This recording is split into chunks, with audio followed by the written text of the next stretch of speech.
According to the Bureau of Labor Statistics, the average American works between 35 and 40 hours a week, but that wasn't always the standard. At the time of the Industrial Revolution, many immigrants came looking for jobs working in the mines and factories. Laborers worked 80 to 100 hours a week, equivalent to working 12 to 16-hour days, 6 days a week, already dealing with poor working conditions, little safety protections, and low wages. A lengthy workday made these issues even worse. Throughout the Industrial Revolution, activists and labor unions began to fight for better hours. In 1827, carpenters of Boston and Philadelphia went on strike for 10-hour workday. A few years later, a general strike of 20,000 workers demanded a 10-hour work shift, which led to a wave of successful strikes across the East Coast and eventually the country. By 1866, calls for a shorter workday were gaining momentum, and workers rallied around the slogan, 8 hours for work, 8 hours for rest, and 8 hours for what we will. That same year, the newly formed National Labor Union, the first national labor federation in the United States, began formally advocating for the 8-hour workday.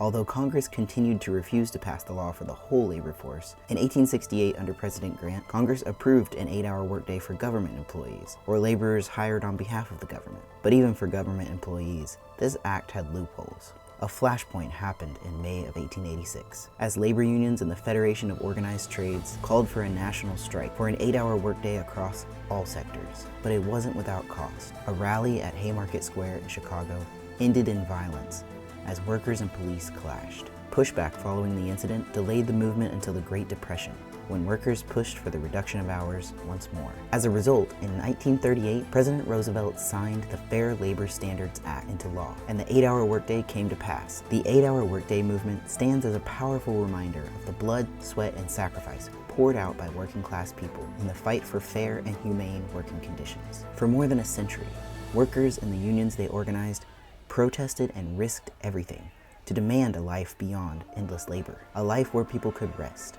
spend time with family, and simply exist outside of their jobs. It's a legacy many of us benefit from every day, but it's also a reminder that it's up to us to honor that history by protecting and expanding the dignity of work for future generations.